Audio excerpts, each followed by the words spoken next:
ये आज का सैटेलाइट मैप है। यहाँ पर हम देखेंगे तो एक साइक्लोनिक सर्कुलेशन पश्चिमी विदर्भ एंड एडजॉइनिंग छत्तीसगढ़ के ऊपर देखा जा सकता है।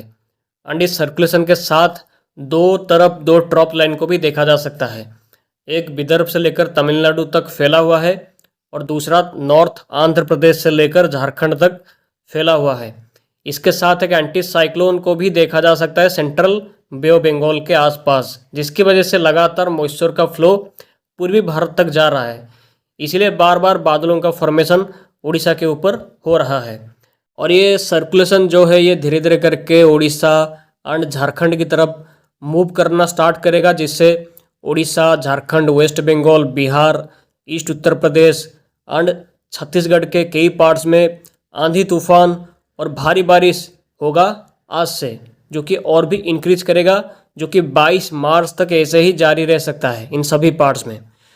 तो मध्य भारत के साथ पूर्वी भारत के कई पार्ट्स में लास्ट 3 दिनों से बारिश का प्रभाव जारी है, जो कि और इंक्रीज करेगा इन सभी पार्ट्स में आज से ही।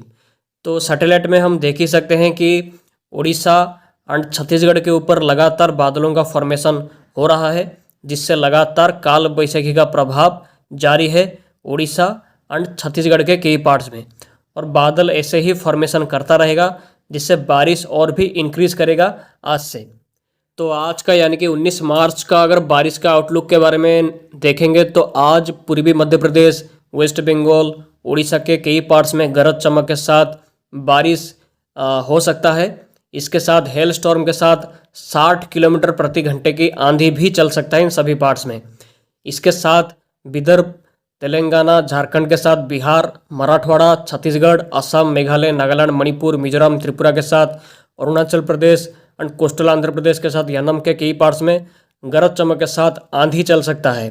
उड़ीसा, छत्तीसगढ़, वेस्ट बंगाल, झारखंड के कई पार्ट्स में भारी बारिश भी हो सकता है। आप मॉडल्स पे इसको देख ही सकते हैं। तो 20 मार्च को देखेंगे तो 20 मार्च में भी वेस्ट बंगाल, उड़ीसा, ईस्ट मध्य प्रदेश, झारखंड, बिहार, छत्तीसगढ़, मराठवाड़ा, तेलंगाना, विदर्भ के साथ सब हिमालयन, वेस्ट बंगाल, सिक्किम, अरुणाचल प्रदेश, असम, मेघालय, नागालैंड, मणिपुर, मिजोरम, त्रिपुरा के साथ कोस्टल आंध्र प्रदेश एंड यानम के कई पार्ट्स में गरज चमक के साथ आंधी तूफान और ओलावृष्टि होने की संभावना दिखाई दे रही है।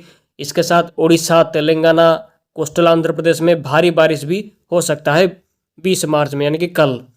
तो 21 मार्च का देखेंगे तो 21 मार्च से बारिश का इंटेंसिटी धीरे धीरे करके कम होना स्टार्ट करेगा पूर्वी भारत के राज्यों में। बट 21 मार्च के आसपास एक नया पश्चिमी विक्षोभ आने की संभावना है, जिससे जम्मू कश्मीर, लद्दाख, गिलगित बिल्तिस्तान, मुजफ्फरबाद, हिमाचल प्रदेश एंड उत्तराखंड में मॉडरेट रेनफॉल के साथ स्नोफॉल के होने की संभावना है गरज चमक के साथ। इसके साथ बिहार, वेस्ट बंगाल, सिक्किम, अरुणाचल प्रदेश, असम, मेघालय, नागालैंड, मणिपुर, मिजोरम, त्रिपुरा के साथ कोस्टल आंध्र प्रदेश यानी असम के कई पार्ट्स में गरज चमक के साथ बारिश हो सकता है। तो 22 मार्च में जम्मू कश्मीर, लद्दाख, गिलगित बिल्तिस्तान, मुजफ्फरबाद, हिमाचल प्रदेश के कई पार्ट्स में बारिश एंड स्नोफॉल के होने की संभावना है। इसके साथ सब हिमालयन, वेस्ट बंगाल के साथ सिक्किम, अरुणाचल प्रदेश, असम, मेघालय, नागालैंड, मणिपुर, मिजोरम, त्रिपुरा के कई पार्ट्स में गरज चमक के साथ बारिश होगी, ऐसा दिखाई दे रही है। तो 23 मार्च में भी जम्मू कश्मीर, लद्दाख, गिलगित बिल्तिस्तान, मुजफ्फरबाद, हिमाचल प्रदेश के कई पार्ट्स में हल्की बारिश एंड हल्की स्नोफॉल जारी रहेगा। इसके साथ असम, मेघालय, नागालैंड, मणिपुर, मिजोरम, त्रिपुरा के साथ अरुणाचल प्रदेश के साथ जो सिक्किम के कई पार्ट्स में लगातार भारी बारिश का प्रभाव जारी रहेगा। एंड 24 मार्च से फिर से एक और पश्चिमी विक्षोभ आने की संभावना है, जिससे 24 मार्च एंड 25 मार्च में भी उत्तर भारत के सभी पहाड़ी हिस्सों में भारी बारिश एंड स्नोफॉल का प्रभाव फिर से देखा जा सकता है। सो टेम्परेचर के बारे में बात करेंगे तो अभी करेंटली पूर्वी भारत एंड मध्य भारत के कई पार्ट्स में काल बैसाखी बारिश का एक्टिविटीज़ होने की वजह से टेम्परेचर 2 से लेकर 4 डिग्री तक कम हो सकता है अगले 4 दिनों के अंदर। तो इसके साथ सौराष्ट्र, कच्छ के साथ केरला, माहे, रायलसीमा, तमिलनाडु, पुडुचेरी, कराईकल में अगले 3 दिनों तक हॉट वेदर कंडीशन जारी रहेगा। इसके साथ उत्तर पश्चिमी भारत में टेम्परेचर में इंक्रीज करने की संभावना है 2 से लेकर 4 डिग्री तक अगले 5 दिनों के अंदर। तो यहाँ पर हमने अगले 5 दिनों में कहाँ पर कितनी बारिश होगा, कहाँ कहाँ पर होगा, ओलावृष्टि की संभावना कहाँ पर है, इसके साथ पश्चिमी विक्षोभ कितने आएंगे अगले 5 दिनों में, इसके बारे में पूरा डिटेल में यहाँ पर जानकारी हासिल कर लिया है। तब चलिए देखते हैं कि GFS मॉडल के हिसाब से अगले 15 दिनों के अंदर कहाँ पर कितनी बारिश और कहाँ पर क्या वेदर कंडीशन रह सकता है। तो ये GFS का मॉडल है, इसमें हम देखेंगे अगले 15 दिनों का बारिश कहाँ पर कितना होगा इसके बारे में, यानी कि आज से 19 मार्च से लेकर पूरे 3 अप्रैल तक का बारिश का एक्टिविटीज़ कहाँ पर कैसा होगा उसके बारे में। तो अभी पूर्वी भारत के राज्य में काल बैसाखी के साथ बारिश का एक्टिविटीज़ लगातार जारी है, जो कि जारी रहेगा पूरे पूर्वी मध्य प्रदेश, पूरे छत्तीसगढ़, पूरे उड़ीसा के साथ, उत्तरी आंध्र प्रदेश, तेलंगाना, विदर्भ के साथ, वेस्ट बंगाल, झारखंड, बिहार एंड पूर्वी उत्तर प्रदेश के अधिकतर पार्ट्स में अगले 3 दिनों के अंदर ऐसे ही बारिश का एक्टिविटीज़ आंधी तूफान के साथ भारी बारिश का प्रभाव ऐसे ही जारी रहेगा।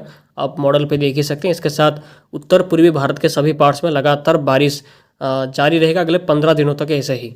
इसके साथ पश्चिमी विक्षोभ के आने की संभावना है 21 मार्च के आसपास से, जिससे पहाड़ों में उत्तर भारत के पहाड़ी राज्यों में फिर से बारिश स्नोफॉल का प्रभाव जारी रहेगा। इसके साथ 24 मार्च के आसपास फिर से एक और पश्चिमी विक्षोभ आएगा, बट ये कमज़ोर पश्चिमी विक्षोभ होगा, बट फिर भी पहाड़ी राज्यों में बारिश जारी रह सकता है। बट फिर से 27 मार्च के आसपास से एक और पश्चिमी विक्षोभ आ सकता है, जो कि थोड़ा सा स्ट्रॉन्ग भी हो सकता है, जिससे पहाड़ी राज्यों में फिर से भारी बारिश, भारी स्नोफॉल 27 से लेकर 31 मार्च के बीच में होने की संभावना दिखाई दे रही है।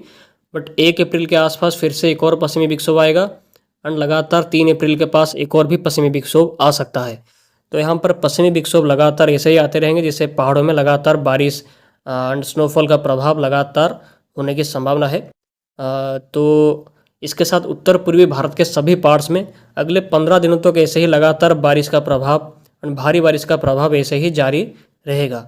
बट जो पूर्वी भारत के राज्यों में जो काल बैसाखी जारी है, बट वो 21 मार्च तक ऐसे ही जारी रहेगा। 21 मार्च के बाद यहाँ पर मौसम साफ़ हो जाएगा और टेम्परेचर में 22 मार्च के बाद से बढ़ोतरी देखी जाएगी मध्य भारत के साथ पूर्वी भारत के राज्यों में। तो यहाँ पर हमने अगले 5 दिनों के साथ साथ अगले 15 दिनों का पूरा बारिश का एक्टिविटीज़ के साथ मौसम के बारे में पूरा जानकारी हासिल कर लिया है। तो ऐसे ही लगातार मौसम का जानकारी आप लोगों को मैं देता रहता हूँ मेरे चैनल पर। तो मेरे चैनल को अभी सब्सक्राइब करें और मेरे वीडियो को लाइक करें, ऐसे ही और भी वेदर फोरकास्टिंग वीडियोस पाने के लिए।